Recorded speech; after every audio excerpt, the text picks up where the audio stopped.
ಶಿವಮೊಗ್ಗದಲ್ಲಿ ಯುವಕನೊಬ್ಬ ಅನುಮಾನಾಸ್ಪದ ಸಾವನ್ನಪ್ಪಿರುವ ಘಟನೆ ನಗರದ ತುಂಗಾನಗರ ಕಾಮತ್ ಬಡಾವಣೆಯಲ್ಲಿ ನಡೆದಿದೆ.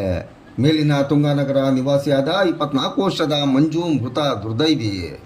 ಮಂಜು ಅಡಿಕೆ ಸುಲಿಯುವ ಕೂಲಿ ಕೆಲಸ ಮಾಡಿಕೊಂಡಿದ್ದ. ಹೆಚ್ಚಾಗಿ ಚಿಕ್ಕಮಗಳೂರು ಭಾಗದ ಮೇಸ್ತ್ರಿಗಳ ಜೊತೆ ಹೋಗಿ ಕೆಲಸ ಮಾಡುತ್ತಿದ್ದ.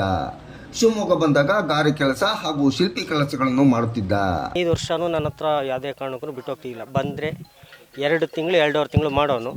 ಅವನು ನಮ್ಮ ಹತ್ರ ಏನಾರು ಸಾಲ ಇಸ್ಕೊಂಡಿರ್ತಾನಲ್ಲ, ಆ ಸಾಲ ತೀರೋರಿಗೆ ಕೆಲಸ ಮಾಡೋನು.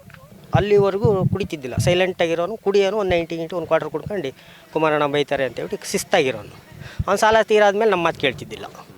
ಈಗ ಮಾಡಿ ಬಂದವ್ರು ಮನೆಗೆ ಇದ್ದಾರೆ, ಅದ್ರ ಮೇಲೆ ನನಗೇನು ಕಾಂಟ್ಯಾಕ್ಟ್ ಇದ್ದಿಲ್ಲ. ಇವತ್ತು ಬೆಳಗ್ಗೆ ಅವ್ರ ಮನೆಯಿಂದ ಒಂದು ಫೋನ್ ಬಂತು ನನಗೆ, ಕುಮಾರಣ್ಣ ಅಣ್ಣನಿಗೆ ಹೊಡೆದಾಕ್ಬಿಟ್ಟೇರೆ, ಬೇಗ ಬಾರೋಣ ಅಂತ ಹೇಳ್ಬಿಟ್ಟು.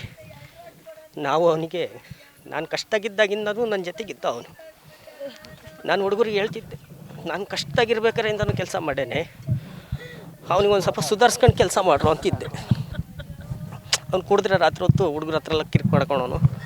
ಅವನದು ಕಾರಣಕ್ಕೆ ಸುಧಾರಿಸ್ಕೊಂಡು ಕೆಲಸ ಮಾಡ್ರಪ್ಪ ಅಂತ ಅವ್ನಿಗೆ ಮಗು ಹತ್ರ ಹಿಡ್ಕೊಂಡು ಕೆಲಸ ಮಾಡ್ತಿದ್ದೆ.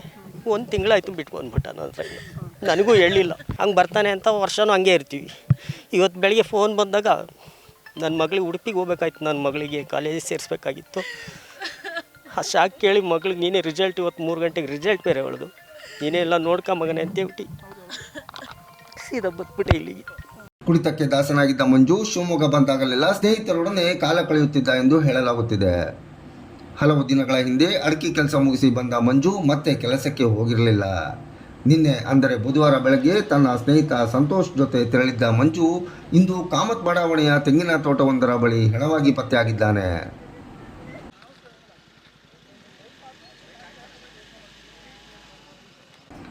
ತಾನು ದುಡಿದ ದುಡ್ಡನ್ನು ಹೆಚ್ಚಾಗಿ ಸ್ನೇಹಿತರೊಂದಿಗೆ ಹಾಳು ಮಾಡುತ್ತಿದ್ದ.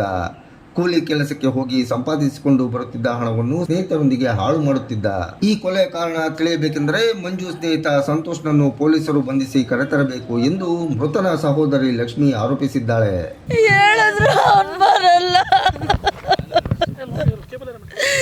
ಗೊತ್ತಿಲ್ಲ ಸರ್, ನಾನು ಮನೇಲಿದ್ದೆ. ನಮ್ಮ ಅಕ್ಕನ ಮಗಳು ಮಾಮಂಗೆ ಹೊಡೆದಾಕಿದ್ದಾರೆ ಅಂತ ಫೋನ್ ಮಾಡಿದ್ಲು. ಇಲ್ಲಿ ಬಂದು ನೋಡಿದ್ರೆ ಅವ್ನು ಹೆಣ ಆಗಿದ್ದಾನೆ ಸರ್. ಯಾರು ಹೊಡೆದಾಕಿದ್ರು ಗೊತ್ತಿಲ್ಲ. ನಿನ್ನೆ 8:15 ಸಂತೋಷ್ ಅನ್ನೋನು ಮನೆಯಿಂದ ಬಂದಂತೆ. ಮಲಗಿದ್ದವನಿಗೆ ಬಾರ ಹೋಗೋಣ ಅಂತ ನಿನ್ನೆ 8:15 ಬಂದವನು. ಇವತ್ತು ಬೆಳಗ್ಗೆ ಅವನು ಹೆಣ ಸಿಕ್ಕಿ ಕೆಲ್ಸಕ್ಕೆ ಹೋಗಿದ್ದಾನೆಲ್ಲ ಹೊರಗಡೆ ಊರಿಗೆ. ಈಗ ಹೊರಗೆ ಹೋಗ್ತಾನಲ್ಲ ಯಾವಾಗಲೂ ಕೆಲಸಕ್ಕೆ, ಆ ಥರ ಹೋಗಿದ್ದಾನೆ ಅಂತ ತಿಳ್ಕೊಂಡ್ವಿ. ನಮ್ಮ ಅಕ್ಕನ ಮಗಳು ಫೋನ್ ಮಾಡಿದ್ದು, ಮಾಮಂಗೆ ಈ ಥರ ಹೊಡೆದಾಕಿದ್ದಾರೆ ಅಂತ. ಅವನು ಅಡಿಕೆ ಆರ್ಸಕ್ಕೆ ಹೋಗ್ತಾನೆ 3 ತಿಂಗಳು ಕುಮಾರಣ್ಣವ್ರ ಜೊತೆಗೆ. ಇನ್ನು 3 ತಿಂಗಳಾದಮೇಲೆ ಮತ್ತೆ ಬಂದು ಇಲ್ಲಿ ಗಾರೆ ಕೆಲಸ, ಶಿಲ್ಪಿ ಕೆಲಸ ಅಂಥದಕ್ಕೆ ಹೋಗ್ತಾನೆ ಹೊರಗಡೆ.